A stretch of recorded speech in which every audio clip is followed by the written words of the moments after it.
Hello, everyone, and welcome back to Real Talk No Gimmicks with Haley, Erin, and Demi. It's so good to be back and to be in a new area, which is crazy, honestly, judging by where we were before. So wherever you're listening from, whatever time you're listening, thank you so much for being here. We appreciate each and every one of you. And hopefully with everything that we're going to talk about, you learn something and hopefully you can benefit because we enjoy doing this. It just feels really great to be back. So without further ado, we have a lot to go over, a lot to talk about. So I'm just going to hand it over to Demi so she can let us know what we're going to be discussing today. So take it away, Demi. So first up, I have a question. How are you guys? Great. Good. Great. Like right now, we finished our first year of college. We're sophomores, And like I could have sworn like last year or the year before we just graduated. It's just crazy. Yeah. But speaking of college, our first episode topic will be about the misconceptions of college, with dating, drinking, partying, hooking up. So what are your... It's a lot. Yeah, it is a lot. It's weighty. Yeah. First episode going off strong. Going off strong. Yeah, season 3, baby, season 3. So I guess we'll start... Just basic question. So has college been what you have expected it to be? No. Okay, immediate no. Talking to you? No. No. Absolutely not. Absolutely not. Yeah, it's definitely been different. I think it's the same thing as high school where it's like I expected a lot and it either didn't happen or it went a totally different direction. I've definitely noticed, first of all, workload times 10. Yeah. It's a lot. Yeah.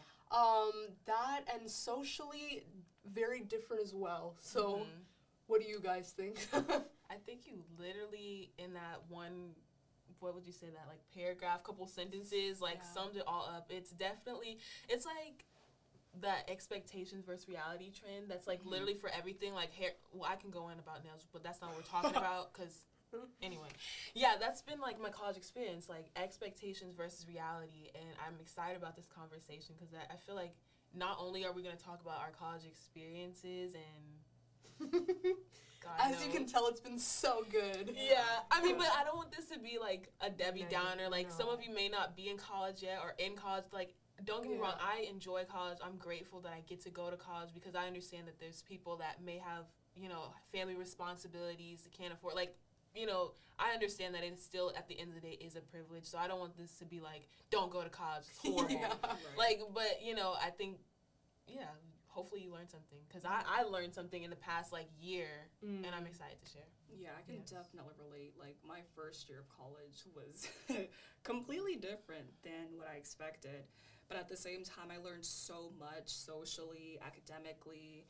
And I guess one thing that really helped me were just these two. Like, hello, Haley, Erin. Like, just find yourself a good group of friends, a community. Honestly, it all comes down to community. As long as you surround yourself with that particular community that just uplifts you, encourages you, then you'll be fine in college, Honestly, I feel like even though we don't go to the same school or like we don't see each other that often, just having somebody to talk to, these two to talk to and like relate and just listen even if, we're not going through the exact same thing, having people to listen and to understand is just like a privilege, like, because not everybody can say that they have that. Even with the people you're around, I feel like there's certain people that you can't really go deep into conversation with and have them understand. So it's really good if you can establish a relationship like that with one or two friends. Honestly, I really think that's all you need because that's how I've been getting through. Yes, Lord like knows. Because even in this 1 year, I feel like a lot of people have gone and left from my life. Yeah. I feel like I'll make a couple friends in classes, and then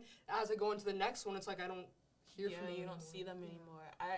I think a good transition point here would be, what was one of your biggest expectations in going into college? Why did you make the expectation? And what was the reality? Girl, I might need a minute. Yeah. I can go first. Yes. Okay. I think my biggest expectation for college was that I would have more of a social life. That I would, and when I say social life, I know like, and this is, I think, is a good, also a talking point about misconceptions too, because when I say social life, I know a lot of people, when you think college, you think drinking, partying, dating, whatever. And it may be different for you. Maybe you love to paint, so maybe your social life is to find a club or community where you find people that enjoy art just like you. But I think just learning more, I thought I would learn, I did learn a lot about myself, but just like going out more, enjoying, I don't know, I can drive, so maybe like going to the beach more, or, you know, hanging out with these two, making new friends, and just, I don't know, just even just chilling. Like, to me, going out doesn't have to always be like a big like shindig. It could literally be just driving to Chick-fil-A. But anyway, I think that was my biggest expectation. Why did I make it? Was, truthfully, I was running, I guess, I don't want to say running, but I guess I was running from the high school and middle school experience that I had. Like, I was like so, by the time did we ever talk about senior year? Well, maybe we shouldn't. Yeah. I was so ready to graduate. Like, I was so over just high school mentality, and I thought, okay, well, when you go to college, like, that's gonna be more professional. You're gonna have connections, but like my dad said a good point. Like, people think you go to college and like you automatically change it. That's not how it happens. Like, those are the same people from high school.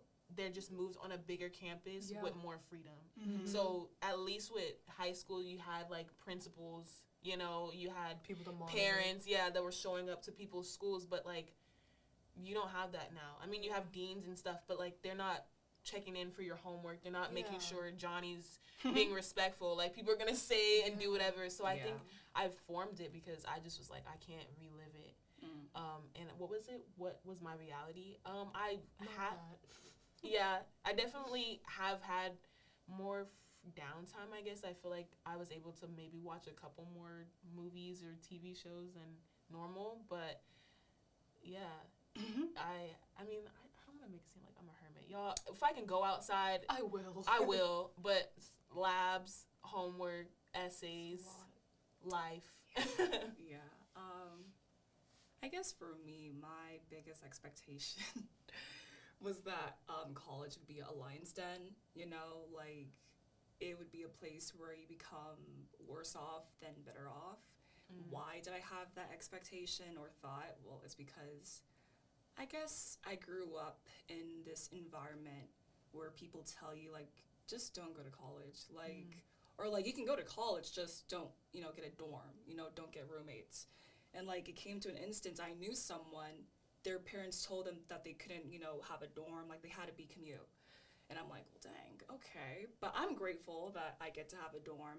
But like, I just had this fear, like, oh my gosh, what if I'm less than a Christian? What if I hurt someone? What if I end up in a situation that I can't really get out of, you know? But the reality is I'm better off, okay? And I'm learning so much. I have learned so much about myself for the better. I know who I am as a Christian, as a student, as a daughter, as a sister, as a best friend. And I just can't wait for where the future holds. So for those of you out there that think college is scary, that might think, oh, okay, college might smack me in the face, because that's what I thought. It won't. Like, it'll seem scary at first, I'll be honest. Like, it was overwhelming, you know, seeing people who do things that are quite different than what you do on a day-to-day basis. But just give it time, give it prayer, and in due time, you'll find your niche, you'll find your space, you'll find your community, and you'll be better off. So. That's really good. That was good. That was really deep. I was like, oh, really? Okay. I was just ready to say one or two things, close that conversation off. Next. Yeah. But for me, like, I don't mean to, like, copy, like, what you say or anything, but I really think it's the whole social part of it as well. Yeah. I had the same expectation for high school, too. I was wrong about that. But yeah, now in college, I definitely find myself being a lot busier. I'm a lot more in tune with my future and, like, what I want, and I feel like now that I'm doing that, I do have, like, a lot more work because I'm seeing my goals exactly, like, how I want them to be done. So, yeah, it's been a lot of, like, being absorbed with schoolwork, but I do try to give myself downtime. I try to spend time with family, try to talk to people, talk to these guys whenever I can, do the podcast, which I think is a great outlet. Yeah. And I think I made that misconception about college life simply because of, this sounds stupid, but like TV and like movies and stuff, it's always that. Yeah. Same thing with high school. I was like, oh, High School Musical, like, it's gonna be exactly like that. Wrong. School Musical. Oh, we were. Yeah, we're gonna have Sorry. So I just heard 50 people leave. They were like, exit the chat. No, but yeah, it's definitely like that whole expectations versus reality of like seeing things on TV and not having a distinction between TV and real life. So yeah, definitely I made that misconception because of just being ignorant. What was the last question after? Reality. So as you can imagine, it was not that. It was not as social as I thought it would be, but it's really okay because, like I said, I have everything I need. I have like the perfect group of friends, and I think at the end of the day, it's just I think you can adjust to it. You know, you can adjust to it, figure things out. You can always change your mind, you know, maybe if this is not what you want to do, you can always change your circumstances, you know? Yeah. So I think it's not like all as bad as it's cracked up to be, you know, like Haley said, we don't want to make it sound like it's a nightmare because it's not. You can always change your circumstances, so yeah. And I feel like that's the point of college, change. You know, you're transitioning from a pivotal point in your life to another pivotal point in your life. And, like, as you are a college student, you're just trying to figure out, you know, what you like to do, likes, dislikes, you know, who you want to be, who you want to surround yourself with. Yeah. So I really love how you brought up the change aspect of college. So. Absolutely. Yeah. Can we talk about misconceptions about dating? So on top of that, already lacking social life.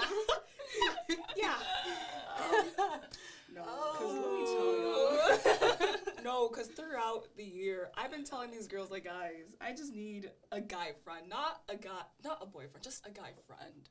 And I have tried and tried and tried and failed.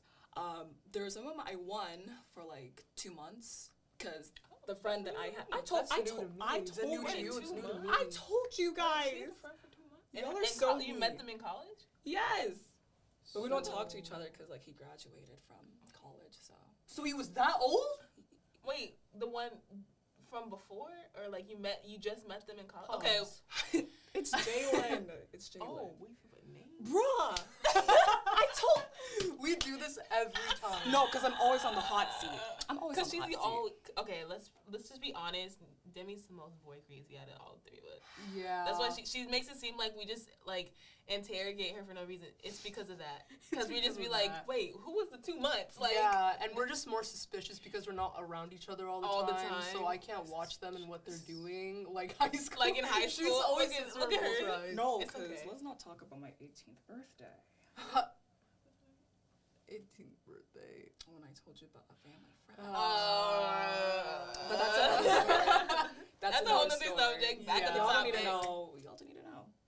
But yeah, see, for me, I'm just socially awkward. So, and as these two said, I'm boy crazy apparently. So yeah, it's. She's not boy crazy. Not boy just crazy, like but out of the three of us, she's more around guys, not in a bad way, but like she talks to more people. Anyway, my misconception about dating is that I would be dating. Yeah, that was my misconception. I thought like, oh yeah, there's more people around, more options. More options. And I think too, this is a good point because I learned so much in my reality. I think if I would have got all of my expectations, I don't think I would be. I don't know how I would be. I don't think I would be where I am mentally, emotionally, maybe physically, because I know people gain weight when they start dating. I don't know if that might be a theory. I don't know. I haven't experienced it, so I don't know. But, you know, physically and most importantly, I don't think I said spiritually. I learned so much in isolation. Like, my isolation points was, like, my preparation period. And I learned more about, like, I don't know what bothers me. Like, I didn't know that complaining, maybe, I don't know if you guys ever picked up on this, but complaining, I used to say, like, lack of common courtesy and common sense was my biggest pet peeve, but, like, complaining, I didn't know that bothered me. Like, people would complain, And, like, I mean, I guess we're kind of complaining a little bit on, like, when we talk about expectations and reality. So I guess maybe when it's not me, it bothers me. But, like, excessive complaint. Let me just say that. Like, I think it's one thing to rant. Yeah, and, like, we don't get to talk like this all the time. Right. Yeah. To get something off your chest. But it's, like, when you feel like the sky is falling down, like, every time I talk to you, it just really bothers me. And I think that not dating, I've learned more about, like, how to love myself. Because I think I was looking to date to, like, for someone to buy me roses and, like, make me feel special, but I've learned how to make myself feel special all the time. Yes. And I think that not getting my expectations is going to prepare me to be because it's, like, now I'm, like, working, because now I'm, like, I'm not saying I'm over dating, but I'm, like, over that, like, I'm going to date this person and then I'm going to date it. Like, I'm, like, not saying the first person I date I'll marry. I don't know. Maybe that will be the case. Maybe it won't be. But it's, like, now my bar has been set even, like, higher. Because, like, I've elevated. Yeah. Like, I know my worth. So, like, someone just coming up to me and saying, oh, I'm going to take you out to a nice dinner. Like, that's a nice gesture. But, like, respectfully, I can do that myself. Like, what are you bringing to the table besides, like, a meal? I know. I think that's really awesome being able to do stuff like that by yourself. Yeah. I feel like we're, like, our best friends. Like, we don't treat ourselves like that, but, like, when you can sit in a movie by yourself or, like, take yourself out to dinner, that's great. Yeah. It's time with yourself is just so valuable, and I really love how you pointed that out. Also, I feel like, of course, in quarantine and, like, you know, not dating at all, I feel like patience really has just, I've learned to be more patient. Yeah. I don't know, like you said, like, now the bar is, like, really high, and that's a good thing, because I am not the one who wants to rush into things. Like, when it comes to stuff like that, like, I want to do it the right way. So, you know, when I see other people around me rushing and talking about, you know, being physical and stuff like that, like, it just, not that there's, like, you live your life, do what you want, we're not here to tell you how to live your life. But, like, when I hear stuff like that, I'm like, wow, like, I would not want to do that. No. You know? Because, like, I feel like a relationship, like, I really cherish that. And when the time comes, like, I want that to be a beautiful thing. I want it to work out the way that God has it worked out for me, you know? I don't want to be going through different relationships, going through different heartbreaks, not knowing what I want. I feel like with waiting and with patience, I know what I want. I know what my expectations are, you know? Yeah. I feel like that's really important. Well, I'm impatient. Pray for her. However, I have meekness. Okay? I have control. And I feel like, I don't know, I can't really explain it, but with other things, I, like, rush. But when it comes to dating, I don't know, maybe because of, like, a personal history, I don't really rush. I'm actually more, I don't know, skeptical about dating because, again, my past. But just as Erin and Haley said, like, when it's time to wait for something beautiful, then you gotta wait with all you got, you know? And another thing with just dating in general, I feel like, okay, I'm trying not to be skeptical, but let's just say, hypothetically speaking, like, you find someone, you meet them, and, like, you feel like, okay, this person could be the one. And then, bam, you graduate, and then you have a career. They have a career that's, you know, different from yours, and, like, it can be a little bit conflicting, and I feel like maybe it's better to date, in my opinion, like, you can have a different opinion. If you feel like dating and college is right for you, okay, go for it. As Erin said, live your life. I'm just saying, for me, I feel like it would be better for me to just date after college, or, like, once I get my life together. And that's another thing, like, I would be lying to myself if I said I have everything all together. I don't have everything together. But can I ask you, whoever has it all together? No one. Nobody ever has it. And that's another thing I've learned. I've learned that. I've learned that, like, I remember my first, like, semester of college. It was finals week. And I was crying. And I was like, God, like, we were talking about this in the car, how we were, like, and I don't know if I think we're going to have an episode about it, but we were talking about living life. And I was like, mind you, my first semester just got to college, and I was like, God, I don't even have, like, I've never experienced my life. And he's like, Haley, you will never, literally, when I tell you, God, like, can really, like, backhand slap you with his words. And I'm like, you know what, I'm going to use that. He was like, you will never enjoy your life. Number one, if you're looking for perfection, and if you fear failing. Because, like, even in high school, I spent more time studying for something I didn't even have to study that long for. Could have had a life. Yeah. But I wanted it to get 100 on every test. Exactly. Did that work out? No. It didn't happen. Maybe I don't want to say it's impossible. Maybe somebody out there, maybe you're genius. I mean, I'm not stupid, but like, 100 on everything. That's a hard like goal, and I want it to be perfect. I want it to be valedictorian. I want it to be the top of my class. So guess what? That was perfect, and that cuts away from your life. And I think even with dating, like, I understand the caution, and I think God puts different desires and timelines on each one of our hearts for our own story. Yeah. But I would say don't fear failing, because no one's gonna ever have it together. You're right.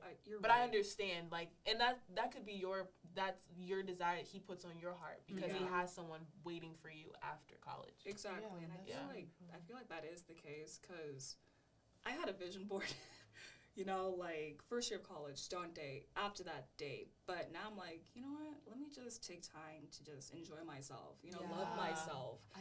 Figure out myself. I think the best thing I figured out is just to go with the flow. Yeah. Whatever happens, because like I struggle with like fearing like my future and like anxiety. That's what I was like crying. Like, I'm gonna be like really raw. I was like freaking out yesterday. Like, I was like, I can't catch up. Like, I can't keep up. And I think it's like that false like perception that I have. Like, I have to do this, and then I have to go to med school, and I have to do this and that and the third thing, like, and have everything all together. But like, I was sitting there and thinking, like, this is me talking to myself. Like, what have I ever, like, I have to go to God and be like, is this what you want? Like, because I have a feeling like I'm not supposed to be at 19 literally having a midlife crisis. Yeah. A lot of people don't even have their life together when they're 30. And I was like, I have to have kids by the time I'm 32. It has to be a boy and a girl, and they have to be this man. And like you have it on Pinterest, right? It's embarrassing. I have a whole board about what I want my wedding to look like. I know the location. I know my kids' names. My board about my future house. I know the decor, where I want to buy it. And I don't even have credit. I'm just can't even go buy a car. Don't even buy my. Well, I mean, I don't know. God's grace. But I understand. Like having an epiphany. Like, what are you freaking out about? Like, whatever works out, Like, you have to first of all have experiences to be like, okay, this is what's gonna work. This is what's not gonna work. I was literally like, oh my gosh, like I'm gonna fail this class, so I'm not gonna have a job. And like, at the hand, like I was like having a breakdown. But then like I got to obviously like I saw them, and like I was like, these moments like this are like what really matters. You know? Not freaking out about a lab and like being like my whole life revolves around this. Like, when we die, am I gonna be thinking about how I did on that chemistry lab? No one's gonna care. But like the stuff like this, remembering having experiences like this, being with my friends that I'm like the closest with, that's what really matters, And I just think like I just need to like really go with the flow and just let things fall into place. Because as a Christian, like we know God doesn't put the spirit of fear in our hearts, right? So we have to trust him. Like, I feel like it's so hard. I know it's easier said than done to just say, trust him, and like, just sit there and wait for stuff to happen. Like, you have to have actions, but like a lot of times I feel like I'm so in my head that I don't let myself hear what God is trying to tell me. So I feel like it's really something that I need to work on, and I feel like it'll really help in the long run, and it'll really save me from having mental breakdowns every week. That was such a good point, because the enemy doesn't have to kill your vision if he can kill you. Right. If he can kill you in your mind and like make you all stressed out, like you said, you can't even hear from God. And people are like, how do you hear from God? Like, cancel the noise. Silence. Noise, like there's noise in everything. It could be good noise. Like you can have family noise, like like just hanging out with your friends. Social media is noise. Schoolwork, anything that can take your mind away from him is noise. And it doesn't have to be bad things, but it's like when he can get you stressed out, like about a future that is not ours to form. Then he doesn't have to worry about you actually activating on his and God's plans, because you're going to be so caught up, like fearful, trying to order your own steps, that he doesn't have to worry about you even listening for God's steps. So that was such a good point about like, that was so good. And like I have two more things to say. Speaking of noise, I find myself recently just stressing out, like, similar to you. Like, I just stress out about my future. Like, bro, this summer, I was just trying to figure out, okay, what internship should I get? You know, like, I want to work for the UN. I want to be a diplomat. I want to travel all over the world. I need experience. So should I, like, go out for this scholarship? Should I apply for this internship? Like, what should I do? And, like, I'm freaking out. I'm now having, like, anxiety for no reason. I'm waking up very early for no reason. And, like, I just tell myself, wait, pause, sis. Just pause. And, like, what helps me is just getting a pen, paper, and just write down your thoughts. And, like, ask yourself, why do you have those thoughts? And then ask yourself, what can I do to eliminate those thoughts? Or, like, should I just tell these thoughts to God? And, like, even the Bible says, you know, share all of your thoughts to God, for he cares for you, right? So I find myself now just telling God, like, okay, God, I know I'm overreacting. I know I am. Okay, I'm sorry. But, like, here's all these things in my mind, and just help me out here. Like, should I try this? Should I do this? Should I apply for this? And, like, whatever happens. You know? And then, crap, I forgot another thing. Oh, yeah. Even if you feel afraid, even if you feel like everything's falling apart, it's okay. Like, we have feelings. We're human. We have feelings. It's okay to feel afraid. But, like, as long as you make an action, you know, like letting God handle what he does best, you know, like putting the ball in God's court, then, wait, I said it wrong. Like put the ball, sheesh. In God's court. Are you sure? Yeah. Okay. You're on the right track. Okay. Sorry. Like, wait. I was like, put the ball in God's court. Yeah. I just love that. You know what I mean. No, you know, we understand, as long as let God do what he does best, then everything will fall into place, you know? And I guess that's like a really good final thought. Just let things fall into place and just don't stress, you know? Don't stress, baby. Don't make too many expectations, because your reality, it could be entirely different. Girl. And you don't want to be so disappointed. So yeah, you don't want to get so disappointed in what wasn't, that you missed God right. and where you're in. But, like, think about where we are and, like, how it's, like, worked out, you know? Yeah, I wouldn't change it. As much as I complain about, like, man, I wish my life was one way, like, all these experiences is what helps us talk to you guys. Yeah. Because without it, we'd just be like, yeah, my life's perfect, so I don't know what to help you with. But this is for people like us, and if no one has anything else to say. Yeah, like, don't forget, you know, to just let God handle it. Don't forget to just don't have too many expectations. Like, as Erin said, you know, don't forget to live your life. Don't forget to evaluate yourself, and just be honest with yourself, with your community, with God. And don't forget to stay real. See you guys. Bye.